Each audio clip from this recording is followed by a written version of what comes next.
For years, Tony's had been more than a restaurant. It was a home, a dream, a legacy of generations. But now its future is threatened. Anthony will need to face ghosts from the past to protect what he loves. How far would you go to defend your history? This is a dish that will be served with emotion. The scent of fresh rosemary and thyme permeated the air of Tony's small kitchen as Anthony supervised the preparation of the special sauce that would be served that night. His experienced eyes scanned every detail of Laura's movements, his sous chef for 5 years, who executed the recipe with the precision of a ballerina. Lighter on the salt, Laura. Remember that the cheese we're using already has its own salty personality, he instructed with his calm, husky voice, characteristic of his early 60s. She nodded, immediately adjusting the seasoning. The restaurant, located on a charming cobblestone street in Millbrook, was small compared to the large establishments Anthony had commanded in the past. Its exposed stone walls and European-style windows created a cozy atmosphere that felt more like a family dining room than a restaurant, and that was exactly how he liked it. Through the windows, fogged by the cold of the Hudson Valley, one could see the typical movement of a Friday afternoon. Tourists strolled carelessly, some stopping to admire the handwritten menu displayed at the entrance, others photographing the rustic facade of the establishment. The winter sun, already low on the horizon, painted the sky with shades of orange and pink, creating a golden light that poured into the kitchen through the skylight. "Chef, the wine delivery has arrived," announced Peter, the young sommelier Anthony had recently hired. The young man carried a clipboard with the checklist. "These are the bottles you specially ordered for tomorrow's event." Anthony wiped his hands on his apron and took the list, his brown eyes quickly scanning the items. The next day's event would be special. Tony's 5th anniversary. An intimate celebration just for the most loyal customers and some close friends. Nothing compared to the grand parties he used to organize at his restaurants in Paris or New York, but somehow much more meaningful. "Perfect, Peter. Put them in the cellar and adjust the temperature according to the instructions I gave you," he directed, returning the clipboard. "And don't forget to set aside that 2015 Brunello di Montalcino. We'll need it tonight." The young sommelier nodded and headed towards the cellar, while Anthony turned his attention back to the kitchen. Laura was now finishing the sauce, and the aroma spreading through the environment made him smile. It was the same recipe he had learned more than 40 years ago, when he was just a young apprentice in Florence. "Chef," called Mary, the hostess, appearing at the kitchen door with a worried expression. "There are some people here who want to talk to you. They say it's important." Anthony raised an eyebrow, intrigued. He wasn't expecting anyone at that time, and the restaurant wouldn't open for dinner for another 2 hours. "Who are they?" "3 people. They're well-dressed, look like executives. One of them mentioned something about a business proposal." He sighed, wiping his hands on his apron again. In recent months, it wasn't uncommon to receive visits from investors and businessmen interested in the restaurant. Tony's had become an unexpected success in the region, attracting attention from large groups in the gastronomy sector. "Tell them I'm busy with preparations for tonight's service," he replied, turning his attention back to the stove. They insisted quite a bit. "Chef," Mary hesitated. The older one said he represents the Golden Hospitality Group. Anthony froze for a moment, his hands suspended over the pan he was about to check. That name brought back memories he preferred to keep buried in the past. The Golden Hospitality Group was one of the largest restaurant and hotel conglomerates in North America, known for its aggressive acquisition policy. "Laura, can you finish up here?" He asked the sous chef, who promptly agreed. "I'll receive them in the office, Mary. Ask them to wait a moment." As he walked towards the small office at the back of the restaurant, Anthony felt a familiar weight in his stomach. He knew exactly why they were there. The Golden Hospitality Group had a reputation in the market. They always got what they wanted, no matter how. The office was a modest space, decorated with some old photographs of his travels and the restaurants he had commanded around the world. One in particular stood out, a much younger version of himself, standing next to Paul Bocuse, one of the greatest chefs in the history of French gastronomy. That photo had been taken on the day his restaurant in Paris received its 3rd Michelin star. Anthony adjusted the bow tie he always wore, a habit he had maintained since his days in Europe, and ran his hands through his well-trimmed grey hair. He took a deep breath and opened the office door, where 3 people were waiting for him. The oldest of the 3, a man of about 50, wearing an impeccable suit, stood up immediately. "Chef Anthony Zanetti, it's an honor to finally meet you in person. I'm Richard Miller, Expansion Director of the Golden Hospitality Group." Anthony shook the extended hand firmly but without enthusiasm. The other 2 visitors also introduced themselves. Caroline Thompson, a young executive with a sharp look, and Marcus Vega, who seemed to be the group's lawyer, judging by the folder of documents he was carrying. "How can I help you?" Anthony asked, sitting behind his desk. Richard smiled, a smile that didn't reach his eyes. "Chef, I'll get straight to the point.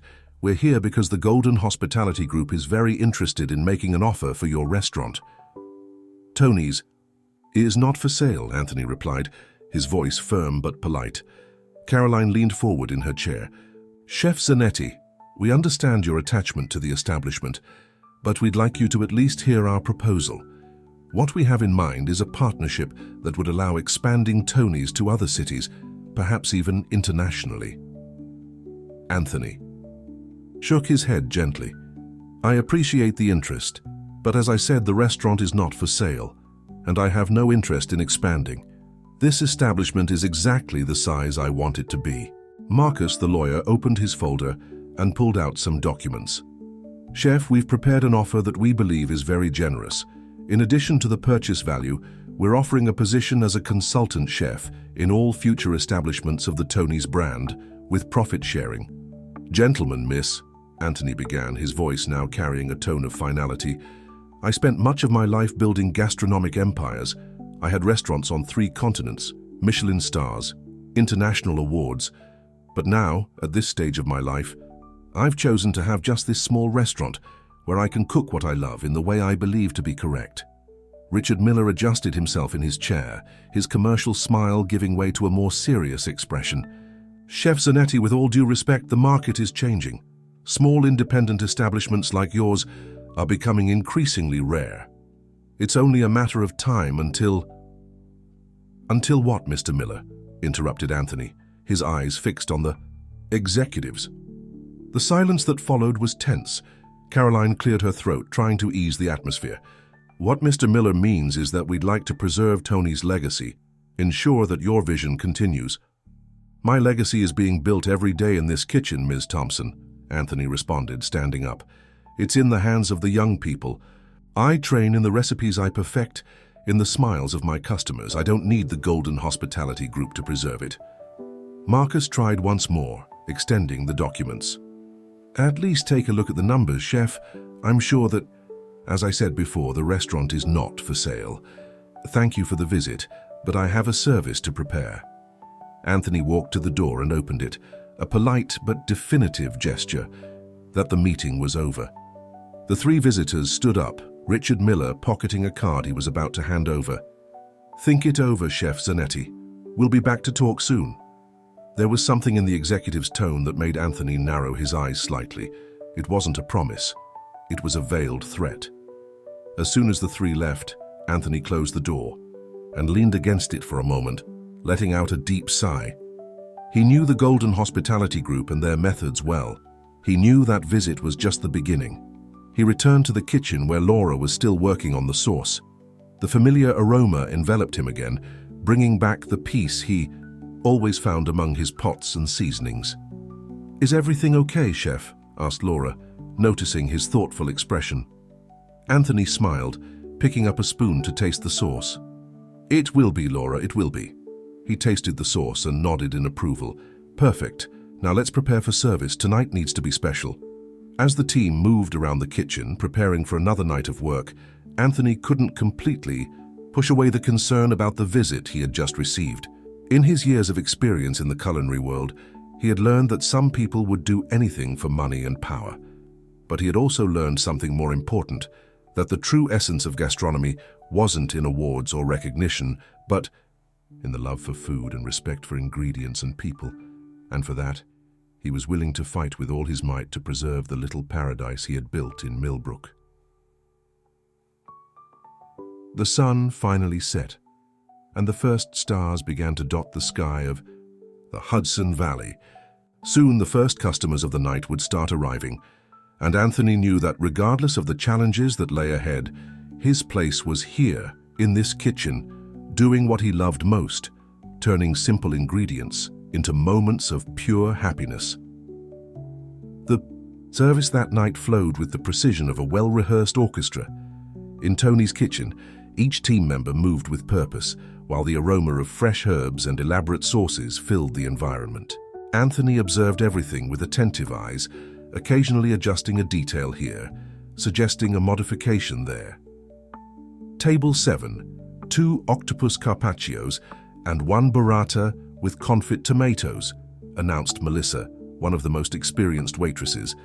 Hanging the order on the prep line, Laura, the sous chef, immediately started working on the dishes, her skilled hands slicing the cooked octopus with the delicacy of an artisan. Beside her, Peter organized the wines for the night's pairings, occasionally consulting his meticulous notes. "Chef," called Mary, the hostess, appearing at the kitchen door with a worried expression that reminded him of the afternoon. "There's a lady specifically asking for you. She said she's an old friend." Anthony raised his eyes from the plate he was finishing, genuine curiosity arising in his countenance. Did she identify herself? "Yes, chef. Helen Gallagher." The name hit Anthony like a wave of memories. Helen Gallagher had been one of the most respected food critics in Europe in the 80s and 90s, responsible for launching several chefs to stardom, including himself. He hadn't seen her in over 15 years. "Laura, can you take over from here?" he asked the sous chef, who nodded promptly. Removing his apron, Anthony adjusted his bow tie and followed Mary to the dining room. Helen was seated at a discreet table in the corner of the restaurant, a glass of red wine in front of her. In her early 70s, she maintained the same elegance that characterized her in her days as a food critic. Her white hair was elegantly arranged, and her blue eyes still carried that insightful sparkle that made experienced chefs tremble. "Helen," Anthony greeted her with a warm smile. "What a wonderful surprise." She stood up for an affectionate hug. "Anthony, my dear, it's been so long. You look great. Please sit down." He pulled out a chair to join her. "What brings the legendary Helen Gallagher to my humble establishment?" Helen took a sip of her wine before answering. "First, I must say that this Brunello you're serving is exceptional. You haven't lost your touch for choosing wines, I see." "Some things never change," he smiled. "Others change drastically," she retorted, her tone becoming more serious. "Like one of Europe's most celebrated chefs abandoning everything to open a small restaurant in upstate New York." Anthony leaned back in his chair, studying the face of his old friend. "You didn't come all this way just to question my life choices, Helen?" "No, I didn't," she confirmed, lowering her voice. "I came because I heard that the Golden Hospitality Group has its eye on your restaurant, and because you need to know some things about them." The chef felt a shiver run down his spine. Helen had always been well connected in the culinary world, with sources everywhere. If she had made a point of coming personally, the situation must be more serious than he imagined. "They were here this afternoon," Anthony revealed. "They made an offer to buy the restaurant." Helen pursed her lips. "And you refused, I imagine." "Of course I refused. This place is more than a restaurant to me, Helen. It's my home, my family." "That's exactly why I'm here," she leaned forward, lowering her voice even more. "The Golden Group is not known for accepting no as an answer. In the last 5 years, they have acquired more than 30 independent restaurants throughout North America, and not all of them were sold voluntarily." Anthony felt his stomach sink. "What do you mean?" "Mysterious kitchen accidents, problems, with health inspections, suppliers who suddenly cancel contracts, devastating reviews appearing on influential blogs," Helen enumerated. "Nothing that can be directly linked to them, of course, but the pattern is there." A heavy silence settled between them, broken only by the distant sounds of the kitchen and the murmur of conversations from other customers. Anthony thought of his team, of the people who trusted him, who had helped build Tony's. "Why are you telling me this, Helen?" "Because you're more than a talented chef, Anthony. You're an artist, a guardian of traditions. What you do here," she gestured to the restaurant around them, "is much more important than those 3 Michelin stars you had in Paris. And also because—" She hesitated for a moment. "Because I regret not having done anything when I saw this happen to others." At that moment, Peter appeared discreetly beside the table. "Chef, sorry to interrupt, but we have a situation in the kitchen that needs your attention." Anthony nodded and stood up. "Helen, I need to go," she smiled understandingly. "But before that, 2 things. First, seek out Joseph Conti in New York City.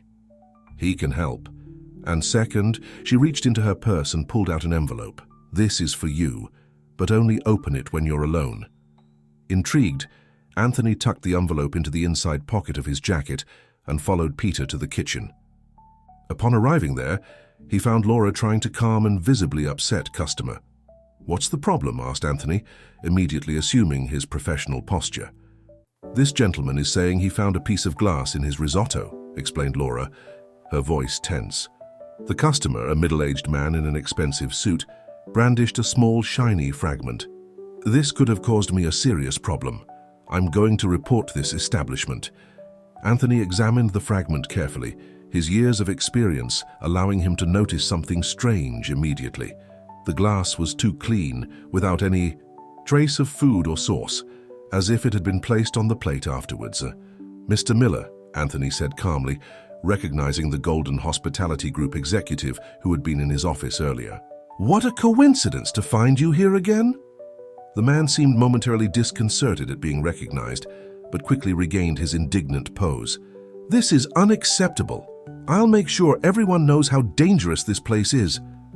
"Or," Anthony replied, his voice maintaining an icy calm, "we can discuss how this glass fragment, which curiously has no trace of sauce, appeared on your plate after it was served. I have security cameras throughout the kitchen, you know. It would be interesting to review the footage." A tense silence settled in the kitchen. The other cooks had stopped their activities to observe the scene. Richard Miller paled slightly, his gaze wavering between the glass fragment in his hand and Anthony's impassive face. "This isn't over, Zanetti," muttered Miller, leaving the fragment on the counter and quickly exiting the kitchen. As soon as he left, Anthony turned to his team. "Back to work, we have customers waiting." Then, addressing Laura, "Prepare a new risotto for table 12, please, and Peter, bring that 2016 Barolo we've been saving for special occasions. It will be on the house." As the kitchen returned to its normal routine, Anthony couldn't shake the feeling that this was just the beginning. Helen's words echoed in his mind, along with the weight of the mysterious envelope in his pocket. Across the dining room, through the windows fogged by the night's cold, he could see the lights of Millbrook shining like earthly stars. This was his place, his dream realized, and he wouldn't allow anyone to destroy it. Laura approached discreetly. "Chef, do you think they'll try something else?" Anthony smiled at his sous chef, but his eyes remained serious. "Probably, Laura, but they don't know the full story. They don't know that managing crises has always been my specialty." Turning his attention back to the stove, he began preparing a new risotto, his hands moving with the precision of decades of experience. As he worked, his mind was already formulating plans. The name Helen had mentioned, Joseph Conti, wasn't unfamiliar to him, though he couldn't quite remember where he knew it from. The envelope in his pocket seemed to burn, holding secrets. That could change everything, but for now there was a service to finish, and Anthony Zanetti had never in his entire career allowed external problems to affect the quality of his cooking. The clock struck 3 in the morning when Anthony finally closed the doors of Tony's. The service had been intense, especially after the incident with Richard Miller, but his team had remained focused and professional. Now, sitting in his office with a cup of espresso, he finally had a moment of peace to examine the envelope Helen had given him. His experienced hands trembled slightly as he opened the seal. Inside, he found old photographs and newspaper clippings yellowed by time. The first photo made him catch his breath. It was him, much younger, standing next to Joseph Conti in front of a small restaurant in Florence. The date on the back indicated 1982. "How could I forget?" he muttered to himself, memories flooding back in a cascade.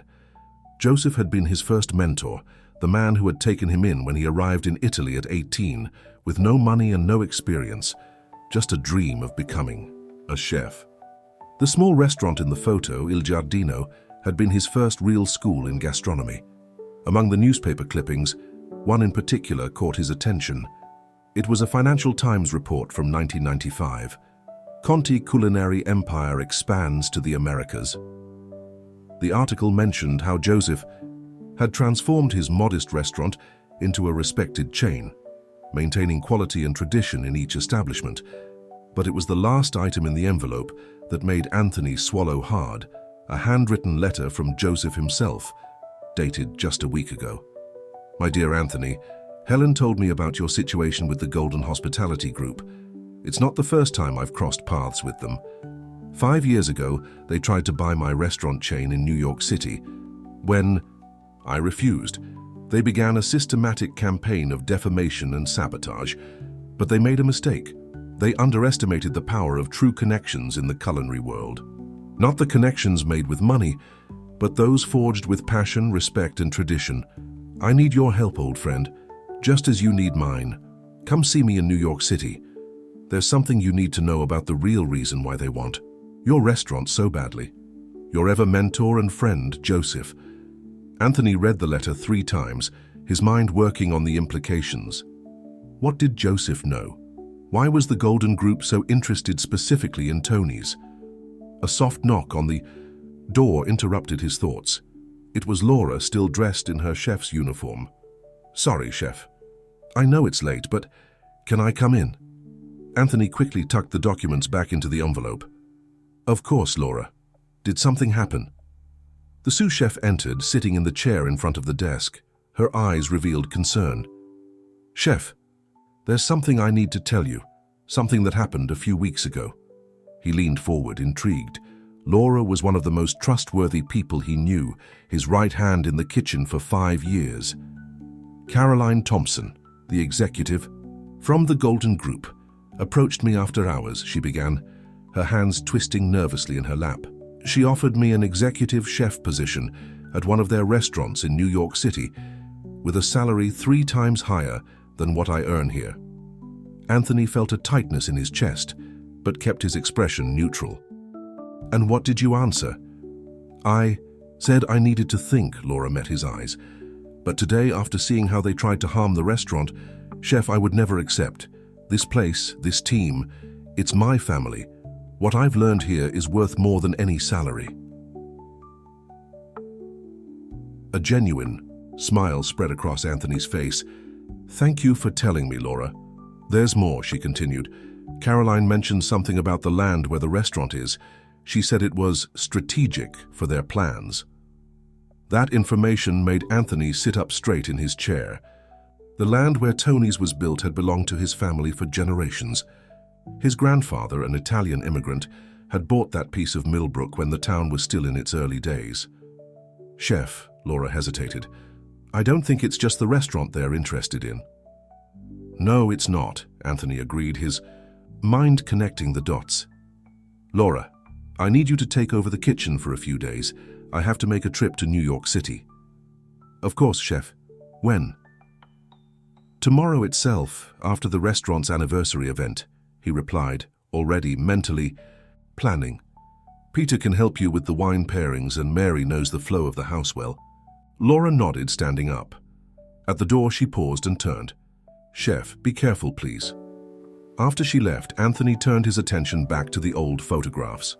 His eyes lingered on one in particular, the inauguration of his first restaurant in Paris. In the photo, besides him and Joseph, there was a third person he hadn't noticed before, a young Richard Miller, then just an aspiring chef who had done an internship in his kitchen. "So that's why," he murmured, the pieces of the puzzle starting to fit together.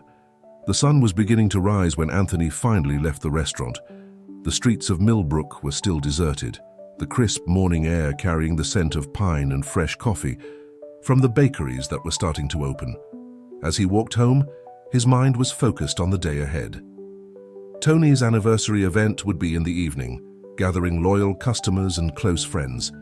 It would be his last chance to ensure everything was in order before leaving for New York City. But something told him that the Golden Group wouldn't wait that long to make their next move. In his apartment, Anthony went straight to an old wooden chest that held his most precious memories. Among documents and photographs, he found what? He was looking for an old recipe book, handwritten by his grandfather. On the last pages, there was something that few knew existed, the original record of the land purchase, along with old maps of the region. As he studied the documents, a realization hit him. His grandfather hadn't just bought the land where the restaurant stood.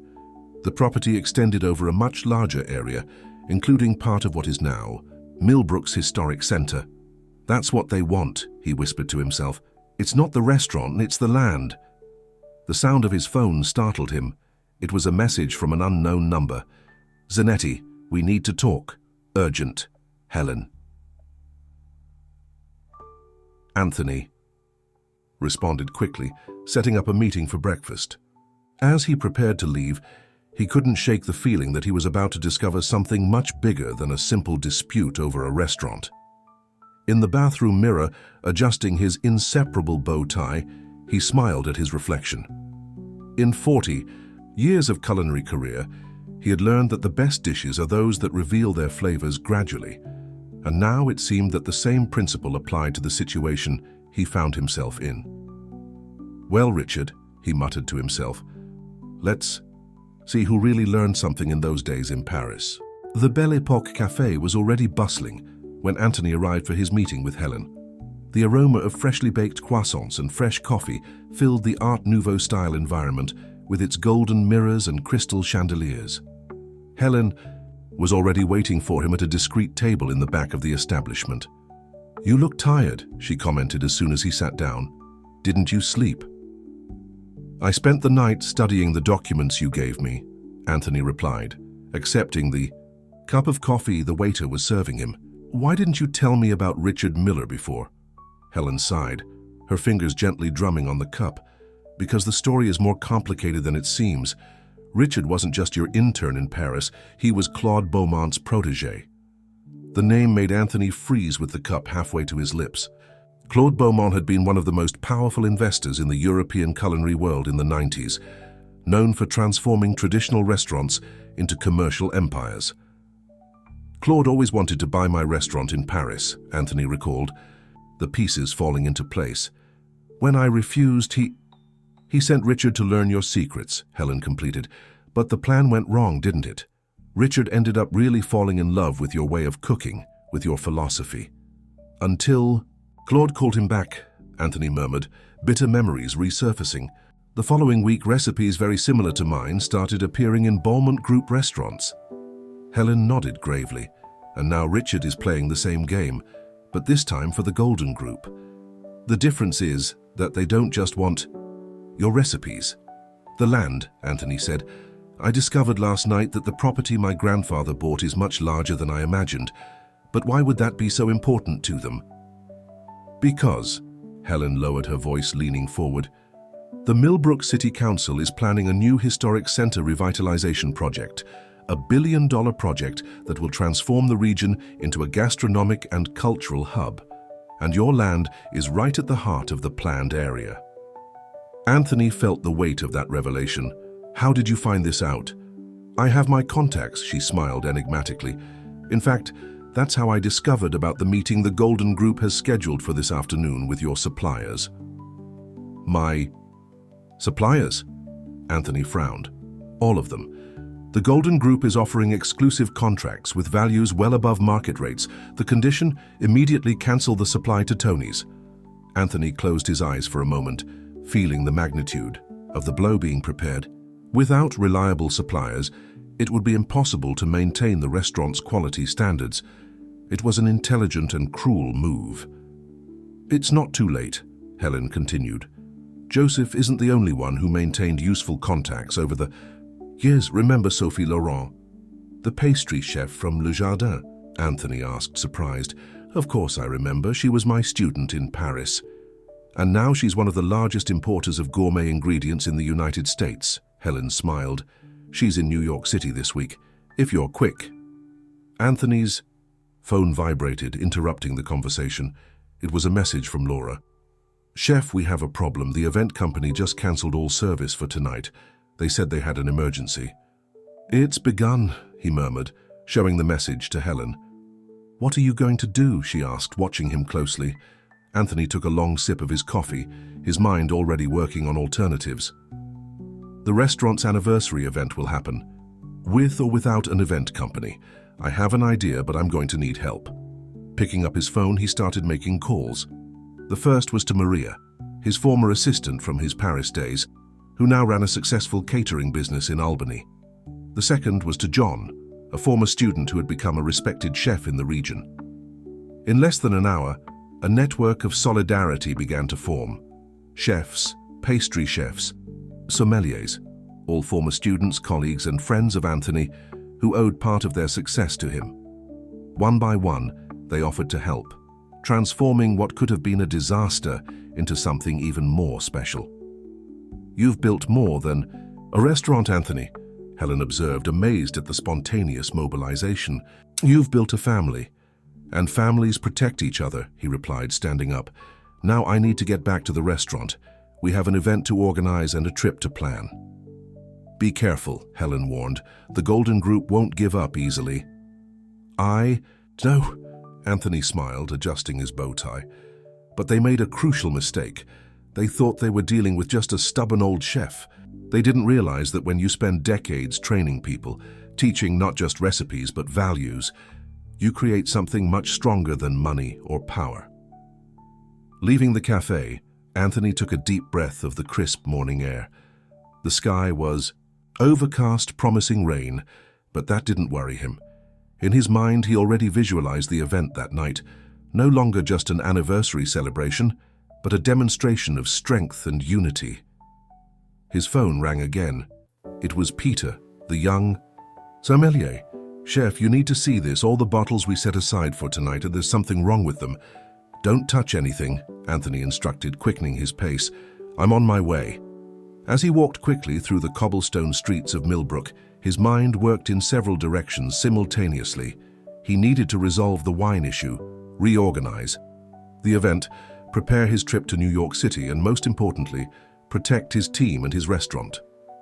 The cold wind from the Hudson Valley brought with it the harbinger of a storm, but Anthony Zanetti had faced storms before. And always, he had found a way to transform them into opportunities to create something extraordinary. "Well," he muttered to himself, "time to show Richard Miller what a real chef does when he finds unexpected ingredients in his kitchen." When Anthony arrived at Tony's, he found Peter carefully examining the wine bottles in the cellar. The young sommelier had a worried expression as he held one of the bottles up to the light. "What did you find?" asked Anthony, approaching. "Look at this, chef." Peter showed the bottle. "The labels look perfect, but there's something wrong with the seals and the wine level. It's too high for a bottle this age." Anthony took the bottle, examining it with his experienced eyes. "Counterfeits," he concluded, "and very well made ones. Someone switched our wines during the night." "All the bottles set aside for the event have been replaced," Peter confirmed, running his hand through his hair in frustration. "If we had served this, our reputation would be ruined," Anthony completed. The Golden Group thought of everything. At that moment, Laura entered the cellar. "Chef, you need to see this." Maria just arrived from Albany with her team, and she brought a surprise. Climbing the stairs that led to the main hall, Anthony encountered a scene that warmed his heart. Maria, his former assistant, hadn't come alone. With her were at least 20 people, all carrying boxes and equipment. "Anthony," Maria hugged him warmly. "I brought some friends who wanted to help." Among the newcomers, Anthony recognized several familiar faces, chefs he had trained, professionals he had worked with, even some of his old suppliers from Paris who now lived in the United States. "When we heard they were trying to sabotage your event," explained Jean-Pierre, a French pastry chef, "we decided to make a small intervention." "Small?" Anthony laughed, looking around. The hall was already being transformed. Fresh flower arrangements were beginning to decorate the tables. The aroma of freshly baked artisanal breads filled the air, and boxes of premium wines were being carefully unloaded. "Sophie sent this from New York City," Maria pointed to the wine boxes. She said they're gifts from some Italian producers who never forgot your visit to their wineries in the 80s. Laura approached with a list in hand. Chef, we've already reorganized the entire menu for the event. With the extra help, we can do something even more special than we had planned. Anthony observed the movement around him, feeling a mixture of gratitude and determination. The Golden Group had tried to isolate him, cut off his resources, but had forgotten something fundamental. In gastronomy, true alliances are built with respect, passion, and gratitude. Well, let's get to work then, he announced, removing his jacket and adjusting his bow tie. We have an event to make unforgettable. The following hours were a whirlwind of coordinated activity. In the kitchen, now expanded with extra equipment brought by Maria's team, dishes were prepared with military precision, Jean-Pierre commanded. Her team dedicated solely to desserts, creating sweets that looked like small works of art. Peter worked with a veteran sommelier to reorganize the wine list for the event, creating pairings that promised to surprise the guests. In the hall, the decoration took shape, transforming the environment into something even more welcoming and elegant. As the afternoon progressed, Anthony received constant messages and calls from other friends and colleagues in the culinary world. The news of the sabotage attempts had spread quickly, and the response from the culinary community was immediate and warm.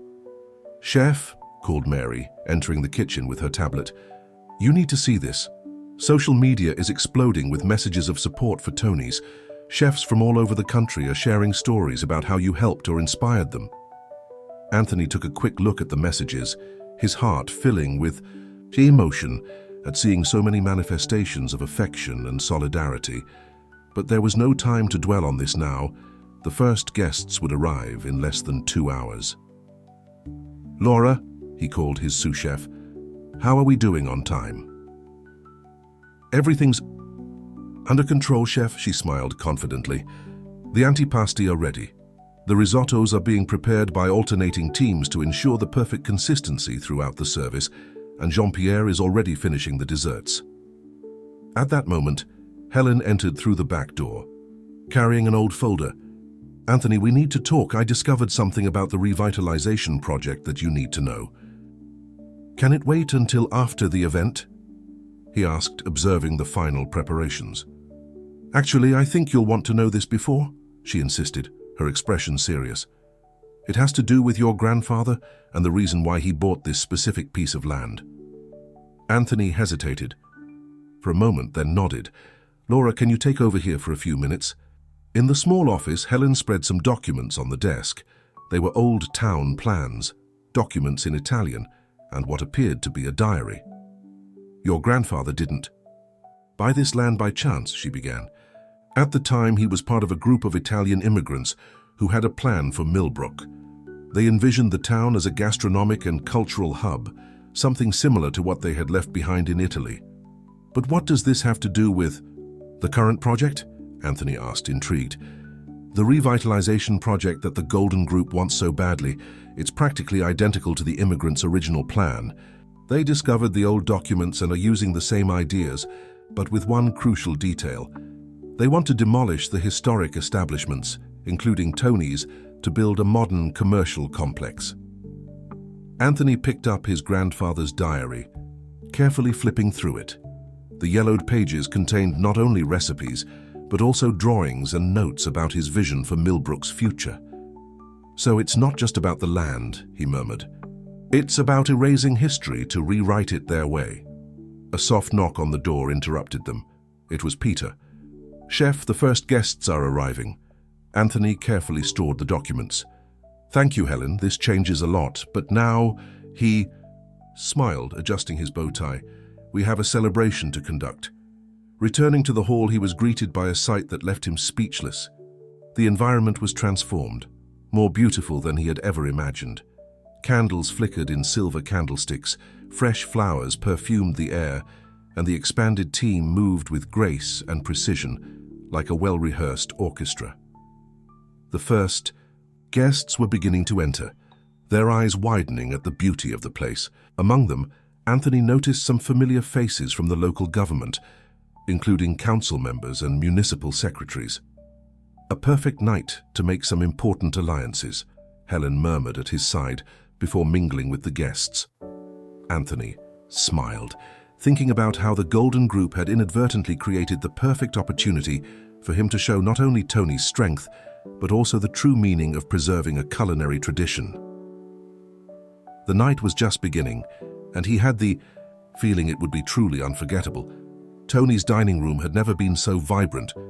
The murmur of conversations blended harmoniously with the soft music of the string quartet, while waiters circulated elegantly among the guests, serving antipasti masterfully prepared by the expanded team.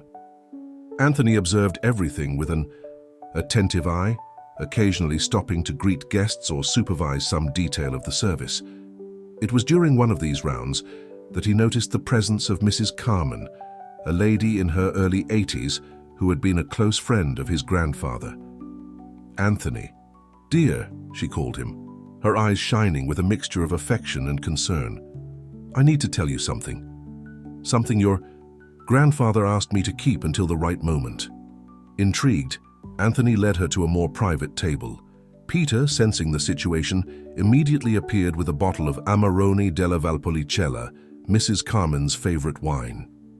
"Your grandfather," she began after savoring a small sip of the wine, "wasn't just an immigrant with a dream. He was part of a very special group of Italian families. They had a plan for Millbrook, a pact." "The plan to transform the town into a gastronomic hub?" Anthony asked, remembering the documents Helen had shown. "Yes, but it was more than that." Mrs. Carmen lowered her voice. "Each family was responsible for preserving a different part of Italian culture. Some focused on architecture, others on music, the arts. Your grandfather? He was the guardian of culinary traditions." At that moment, Laura approached discreetly.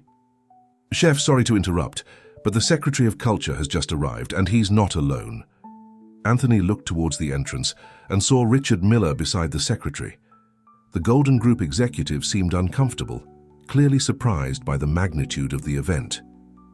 "Please continue," Anthony asked Mrs. Carmen, while observing the newcomers being accommodated. "The land where Tony's stands," she continued, "isn't just a valuable piece of property. It's the heart of the original plan. The official City Hall documents show only part of the story. The real treasure is buried in the foundations of this building." Anthony felt a shiver run down his spine. "What treasure?" "A time capsule." Mrs. Carmen smiled. "Your grandfather and the other patriarchs buried documents, maps, and detailed plans for Millbrook's sustainable development. Plans that respected local culture while promoting growth, the kind of development that large corporations like the Golden Group would never understand." On the other side of the room, Helen was animatedly conversing with some council members, strategically positioned near the table where the Secretary of Culture was seated. Anthony could see that she was working her magic, planting seeds of doubt about the Golden Group's revitalization project. "Why didn't you tell me this before?" Anthony asked Mrs. Carmen. "Your grandfather was specific. I should only reveal this when the land was truly threatened," she explained, rummaging in her old purse. "And now it's time for you to receive this." She pulled out a yellowed envelope and handed it to Anthony. Inside was a handwritten letter from his grandfather and a detailed map, unlike any he had seen of the original plans. "Chef," Peter approached again, "I'm sorry, but I think you need to see this." Through the restaurant's windows, a small crowd could be seen forming outside. They were local residents, many of them children and grandchildren of Millbrook's traditional families, carrying signs in support of Tony's. "Social media is in an uproar," Mary explained, showing her tablet. "Someone leaked the Golden Group's plans to demolish the historic establishments, and the population is outraged." The Secretary of Culture, noticing the commotion, stood up to better observe the scene. His face showed concern, while Richard Miller seemed increasingly uncomfortable. "I think it's time for your speech, Chef," Laura suggested with a discreet smile. Anthony nodded, carefully tucking Mrs. Carmen's envelope into his jacket. He picked up a glass of champagne and walked to the center of the room, where a small stage had been set up. Silence gradually fell over the environment as he climbed the steps. From his elevated position, he could see the entire extent of the hall, the familiar faces of friends and loyal customers, the tense expressions of the politicians present, the defiant look of Richard Miller. "Good evening, everyone," he began, his voice clear and firm. "Today we celebrate not just Tony's 5 years, we celebrate a story that began much longer ago with a group of immigrants who dreamed of a Millbrook that could be modern without losing its essence." His eyes met Mrs. Carmen's, who smiled with approval. Beside her, Helen had strategically positioned herself near the council members. "This restaurant," Anthony continued, "is not just a commercial establishment. It's part of a legacy, a promise made by our ancestors, a promise to preserve not just recipes or techniques, but values that no revitalization project can quantify." Richard Miller shifted uncomfortably in his chair, while the Secretary of Culture listened with growing interest. "In recent weeks," Anthony went on, "we've faced several attempts to make us give up on this legacy. But today, looking at all of you here at the people outside, I realize we're not alone in this fight." A murmur of approval ran through the hall. Through the windows, the crowd outside had grown even larger. "Therefore," he raised his glass, "I propose a toast, not just to Tony's, but to all who understand that the true development of a town lies in respecting its roots while allowing it to grow. To the Millbrook our grandfathers dreamed of, and which is up to us to preserve." The sound of clinking glasses filled the room, accompanied by warm applause. On the Secretary of Culture's face, Anthony could see the exact moment when the decision was made. The night was far from over, but something fundamental had changed. In his jacket pocket, Mrs. Carmen's envelope seemed to burn, holding secrets. That could change not just Tony's fate, but all of Millbrook's. The early hours of the morning were approaching when the last guests left Tony's. The event had been a resounding success, not just for the quality of the food and service, but mainly for the impact of the revelations that emerged during the night. In the kitchen, while the team did the final cleanup, Anthony gathered his inner circle: Laura, Peter, Helen, and Mrs. Carmen. On the stainless steel table, he carefully spread out the documents from the envelope. "This is incredible," murmured Laura, examining the old map. "Look at these details. Each family had a specific area of influence in the town. And it wasn't by chance," Mrs. Carmen explained, pointing to different spots on the map. Each location was strategically chosen to create a balance between tradition and development. Helen, who was studying a series of old letters, looked up with interest. "It says here that your grandfather and the other founders established a kind of code. Each traditional establishment should preserve not just the business itself, but also specific cultural elements." That's why his insistence on certain recipes, Anthony reflected, remembering the lessons his grandfather had passed on to him. They weren't just dishes, they were part of a larger cultural heritage. Peter, who was examining some old photographs, stopped at one in particular. "Chef, look at this. This cellar. It looks exactly like ours." Anthony took the photograph, his eyes widening in recognition. In the image yellowed by time, his grandfather was standing in front of a stone wall that looked identical to the current cellar of Tony's.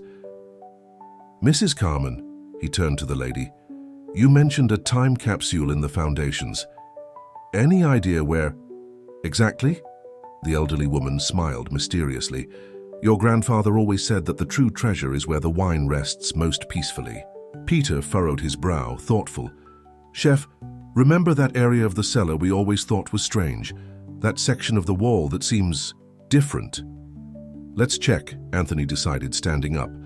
The group went down to the cellar where Peter turned on the old lights that bathed the environment in a warm amber glow. At the back of the room, behind some wine shelves, there was a section of the wall that had always intrigued Anthony. The stones there seemed slightly different from the others. "We never touched this part because we thought it might compromise." "The structure," Laura commented, watching as Peter and Anthony carefully removed some bottles from the shelves. After a thorough examination, they discovered that one of the stones was slightly loose. Carefully, they managed to remove it, revealing a cavity behind. "There," Helen pointed, her voice laden with emotion. In the hidden space, they found an old metal box, sealed and surprisingly well preserved. With slightly trembling hands, Anthony removed it from its hiding place. "Wait," Mrs. Carmen interrupted him before he could open the box. "Your grandfather left specific instructions about this.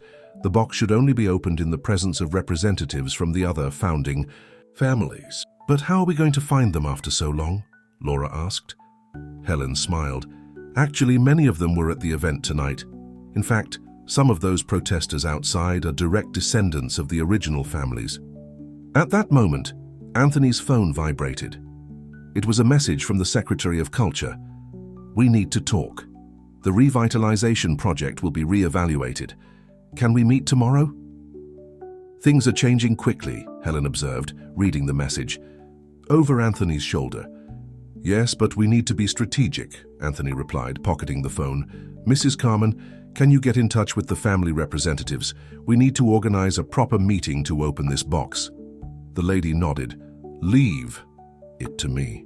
Some of them must have been waiting for this for years." Meanwhile, Laura intervened, "I think we should reinforce the restaurant's security. After what happened today, the Golden Group might try something more drastic." "I've already thought about that," Helen assured. "Some friends of mine in the press are preparing articles about the historical importance of Tony's and the other traditional properties in Millbrook. The more exposure, the harder it will be for them to try anything." Anthony looked at the box in his hands, feeling the weight of the history it contained. "Peter, can you reorganize the cellar to better protect this area?" "Of course, chef," the young sommelier responded promptly. "I'll create a natural distraction with the shelves, something that doesn't draw attention." Going back up to the main hall, they found Mary finalizing some notes in the system. "Chef, you need to see this. Reservations for the next few weeks have tripled after today's event. And several journalists are requesting interviews." "The timing couldn't be better," Helen commented. "The more people come to know Tony's, the harder it will be to justify its demolition."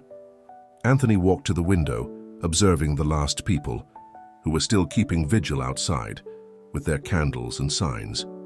The sky was beginning to lighten slightly on the horizon, announcing a new day. "Laura," he turned to his sous chef, "can you run the restaurant for the next few days?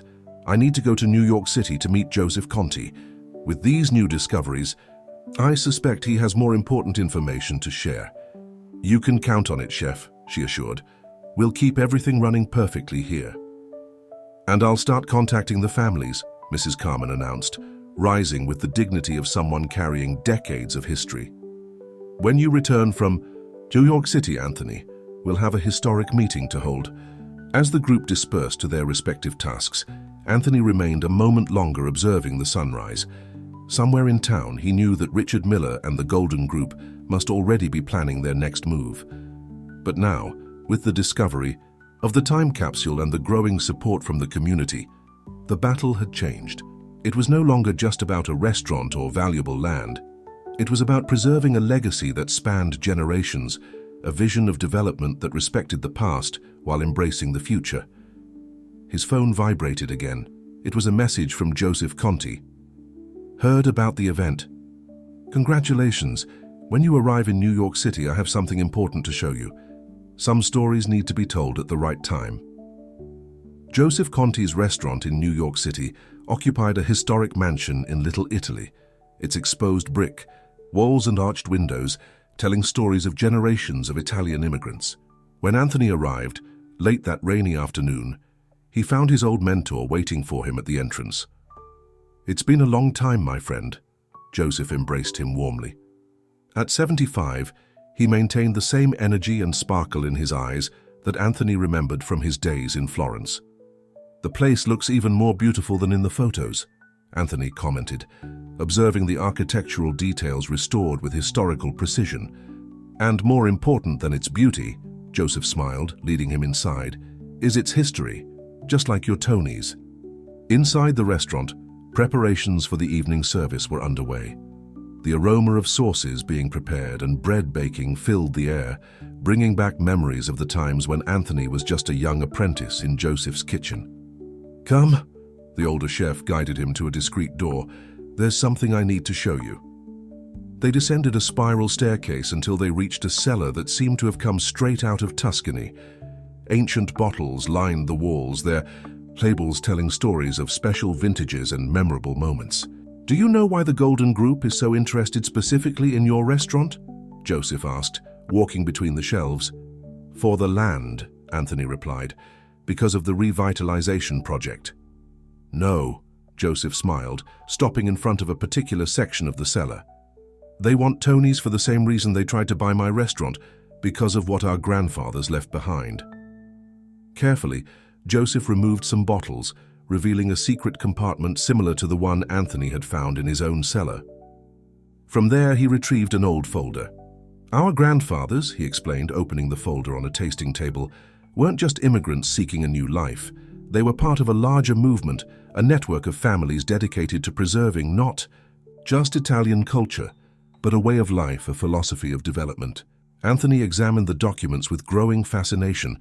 They were letters, maps, and photographs showing an intricate network of Italian establishments spread throughout the United States, each with its specific role in the grand plan. "Millbrook," Joseph continued, "your grandfather and the other founders established one of the most important nuclei, but there were others here in New York City and Boston and Chicago, each city with its own group of guardians." "And what exactly were they guarding?" Anthony asked, intrigued. Joseph smiled mysteriously. "Much. More than recipes or traditions, they were guarding a dream of sustainable development, a plan for cities to grow without losing their soul." At that moment, Anthony's phone vibrated. It was a message from Laura. "Chef, the Golden Group is holding a press conference. They're announcing that they have documents proving that Tony's land was acquired irregularly in the 1950s. "This is what I feared," Joseph sighed, reading the message. "They're trying to delegitimize the property to force an expropriation." "But that's impossible," Anthony protested. "I have all the original documents." "Yes, but they have something you didn't know about." Joseph pulled out another document from the folder. "Look at this." It was a page from an old registry book, showing that the area where Tony's now stood had been the subject of a dispute between the City Hall and the immigrants in the 1950s. "The issue," Joseph explained, "wasn't whether your grandfather had the right to the property, but why that specific piece of land was so important. And the answer lies in the tunnels." "Tunnels?" Anthony frowned. "Beneath much of Millbrook's historic center, there's a network of tunnels built by the first settlers. Your restaurant is located above one of the main access points. The founders used these tunnels to store wines and preserve food, but they also stored important documents and records there." Anthony's phone vibrated again. This time it was Helen. "The press is on fire with the story of the irregular documents, but I have an ace up my sleeve. Come quickly to Millbrook." Joseph placed his hand on his former apprentice's shoulder. "Anthony, what's at stake is much bigger than a restaurant or a piece of land. It's a test to see if there's still room to preserve traditions in a world that only thinks about profit." "What do you suggest I do?" Anthony asked. "Go back to Millbrook. Gather the representatives of the founding families. It's time to reveal everything. The tunnels, the documents, the true plan of our ancestors." "And you?" Joseph smiled. "I'll be there tomorrow. Some of the documents I keep here need to be part of this revelation." As he prepared to leave, Anthony received another message, this time from an unknown number. "I know the truth about the documents the Golden Group is using. Can we meet?" The message was signed by Caroline Thompson, the young executive who had tried to hire Laura. "The pieces are moving," Joseph commented, observing Anthony's thoughtful expression. "Now it's time to show that some traditions are too strong to be broken by money." Leaving the restaurant, Anthony looked once more at the historic mansion, thinking about how those walls held secrets similar to Tony's. In his pocket, the phone vibrated constantly with new messages and updates on the situation in Millbrook. The battle was reaching its crucial moment, and he needed to act quickly. In the taxi on the way to the airport, he started making calls. It was time to gather all possible allies for the revelation that would change not just Tony's fate, but all of Millbrook's. The plane had barely landed in Albany when Anthony received a new message from Helen. "The situation has changed. Caroline Thompson handed over compromising documents about the Golden Group to the press. Richard Miller is furious. Be careful on your way back to Millbrook. In the car during the journey through the Hudson Valley, Anthony reflected on everything he had discovered in New York City. Joseph's revelations about the tunnels and the true extent of the Italian family's network had given a new dimension to the story. Chef, Laura called him via video. Something incredible happened. The traditional families started bringing old objects and documents to the restaurant. You need to see this. Keep everything safe, he instructed. Don't show anything until I arrive. When he finally arrived at Tony's, it was already night. The restaurant was exceptionally closed, but the kitchen lights remained on. Upon entering, he found a surprising scene. The main hall had been transformed into a kind of improvised historical archive. On the tables, dozens of boxes, old documents, photographs, and personal objects of the first settlers were carefully organized. It started with one family, Laura explained, leading him between the tables. After they heard about the time capsule, others started bringing their own family relics. It's as if everyone had been waiting for this moment. Helen was there, working with Peter on cataloging the items. Anthony, you need to see this, she called, holding an old registry book. We found the founder's complete original plan for Millbrook. The book contained not only maps and projects, but also a detailed vision of how the town should develop over the decades, preserving its culture while growing. And there's more, Peter added, leading them to the cellar. While we were organizing the wines, we discovered something. On the wall where they had found the time capsule, a more detailed analysis revealed subtle markings, numbers and symbols engraved on the stones that seemed to form a kind of code. They're coordinates, explained Mrs. Carman, who had just arrived. Your grandfather told me about this once. Each number corresponds to a specific location in town where other families kept their own secrets. At that moment, Mary rushed into the cellar. Chef, Caroline Thompson is here. She says it's urgent. The young Golden Group executive looked nervous but determined. Mr. Zanetti, we need to talk. What's about to happen is bigger than all of us. Why did you decide to help us? Anthony asked directly. Because I discovered that Richard Miller isn't just interested in profit, she explained. He has a vendetta against you and against everything the traditional families represent. Caroline pulled a folder from her bag. I found these documents in his office. They're records from when he interned at your restaurant in Paris. There was a project, a partnership opportunity that you refused at the time. It destroyed his dreams of becoming a great chef. And now he wants to destroy everything we've built, Helen concluded. Not just that, Caroline continued. He discovered the tunnels months ago. The revitalization project is just a facade. The real goal is to gain access to this underground network and the secrets it holds.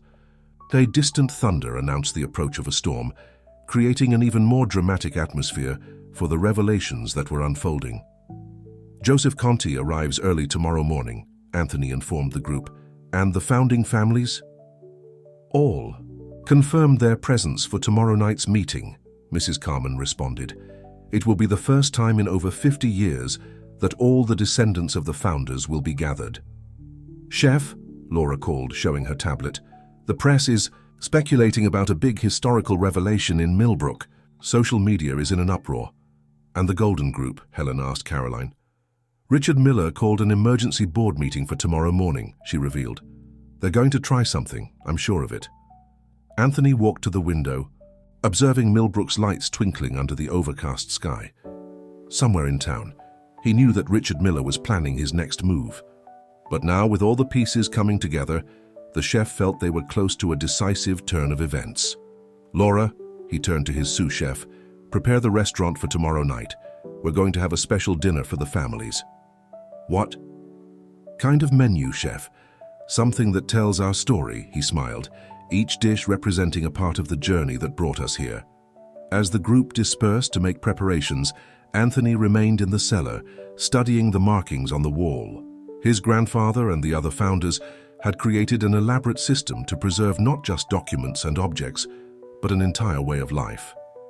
His phone vibrated. It was Joseph. Just boarded for Albany. I'm bringing something with me that Richard Miller would never expect to see. The storm finally reached Millbrook, its thunder echoing through the cobblestone streets. At Tony's, while the rain lashed the windows, preparations continued.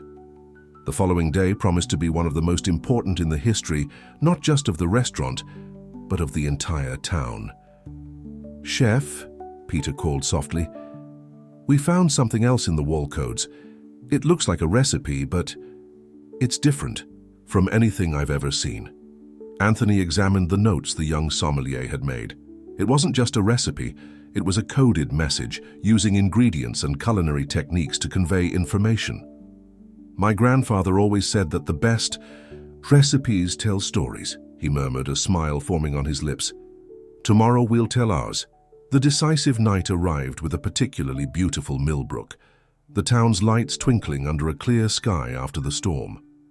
Tony's had been transformed for the occasion, tables arranged in a large circle in the main hall, each identified with the name of one of the founding families. In the kitchen, Anthony and his team were putting the final touches on the special menu. Each dish had been meticulously planned to tell a part of the story. Antipasti, that reproduced recipes brought by the first immigrants. Pastas whose sources held secrets passed down through generations. Desserts that were true tributes to family. Traditions. "Chef," Laura called, "Joseph Conti has just arrived." Anthony's old mentor entered the kitchen carrying an old leather briefcase. His eyes sparkled as he saw the preparations. "Perfect," he smiled, breathing in deeply the aroma that filled the air, exactly as it should be. Gradually, the representatives of the founding families began to arrive. There were about 20 people, each bringing not only historical documents and objects, but also stories and memories preserved through generations. Helen and Caroline Thompson were strategically positioned near the entrance, monitoring the arrival of guests and, most importantly, alert to any movement from the Golden Group. Earlier, Caroline had informed that Richard Miller was planning to make a public announcement that night. "Is everything ready in the cellar?" Anthony asked Peter. The young sommelier nodded. "The markings on the walls have all been photographed and documented, and that coded recipe, Chef, you won't believe what we discovered." Before he could continue, Mrs. Carmen appeared at the kitchen door. "Anthony, everyone is here, it's time." The chef adjusted his bow tie and walked to the hall. The murmur of conversation ceased when he positioned himself in the center of the circle of tables.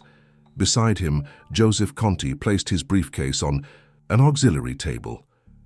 "Good evening, everyone," Anthony began. "We are here not just to reveal secrets kept for decades, but to decide the future of a legacy that was entrusted to us." At that moment, Helen rushed into the hall. "Anthony, Richard Miller is giving a press conference in the town square. He's announcing that he has proof that the tunnels under the town are public property and that the families have been using them illegally for years."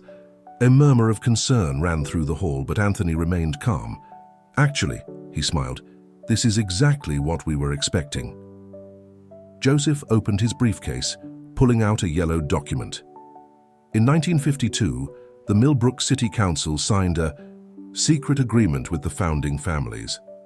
The tunnels were officially ceded to the immigrants in exchange for a commitment to develop the town sustainably, preserving its culture and identity. "And not just that," Mrs. Carmen added, rising from her chair. "That recipe on the cellar walls, it's not an ordinary recipe. It's the coded description of this agreement, preserved in a way that only true connoisseurs of Italian cuisine could understand." Laura emerged from the kitchen pushing a cart with the first service of the night. "And that's why we prepared this special menu. Each dish doesn't just tell a story, it's living proof of our commitment to this legacy." The first course was served, an antipasto that exactly reproduced the coded recipe on the wall. As the guests tasted it, Anthony explained the meaning of each element. The confit tomatoes represent the access points to the tunnels. The extra virgin olive oil, arranged in 5 specific points on the plate, marks the original properties of the founding families. And the herbs, each one corresponds to a different type of document or artifact stored under the town. Joseph then took the floor, Richard Miller may have documents, but we have something much more valuable, the living proof that this agreement was not just about properties or tunnels. It was about preserving a way of life, a philosophy of development, that benefited the entire town. At that moment, Caroline Thompson, who was monitoring her tablet, stood up excitedly.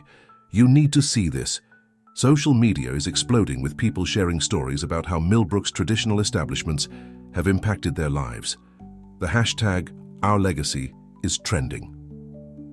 "And there's more," Helen added, showing her own tablet. "The Secretary of Culture has just announced that he will propose the historical landmarking of all establishments linked to the founding families, including the tunnel network, recognizing them as the town's cultural heritage." Spontaneous applause erupted in the hall. Anthony raised his glass, proposing a toast to our ancestors who had the wisdom to preserve not just recipes and traditions, but a dream of a town that could grow without losing its soul. The dinner continued, each dish revealing another part of the story. Between one recipe and another, documents were shared, memories were relived, and a new understanding of the meaning of cultural preservation took shape. Near the end of the EIT night, Laura approached Anthony with surprising news. "Chef, Richard Miller has just resigned from the presidency of the Golden Group, and the company's board issued a statement apologizing for the conduct of the revitalization project, promising a new approach that respects local history."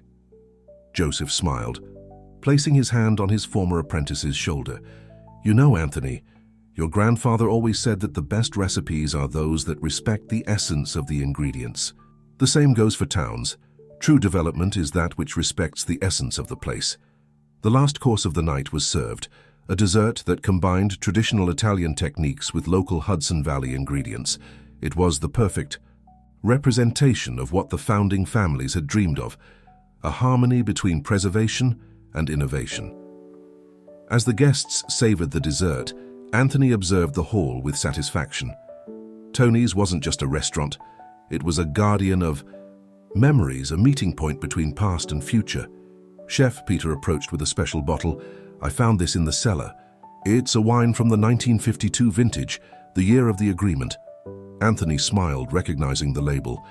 It was a wine that his grandfather had kept especially for an occasion like this. The glasses were served, and he raised his one last time. "To Millbrook, to our families, and to the future, we will continue to build together, one dish at a time." The sound of clinking glasses echoed through the hall, mixing with animated conversations and laughter. Outside, the town's lights seemed to shine more brightly, as if all of Millbrook was celebrating this moment of rediscovery and renewal. And at the center of it all, Tony's remained as it had always been. Not just a restaurant, but a living symbol of how tradition and progress can walk hand in hand, when tempered with wisdom, respect, and above all, love for the art of nourishing body and soul. Dear listeners, we hope that the story of Tony's and Millbrook's founding families has touched your hearts. To continue this journey of discoveries and emotions, we've prepared a special playlist with equally captivating stories about family traditions and cultural legacies. Find it here, clicking to the left. If this story moved you, don't forget to subscribe to our channel and leave your like. Every day we bring unique stories that explore the richness of traditions and the importance of preserving them. Tell us in the comments, which traditional establishment in your town holds special stories? We look forward to seeing you in our upcoming content.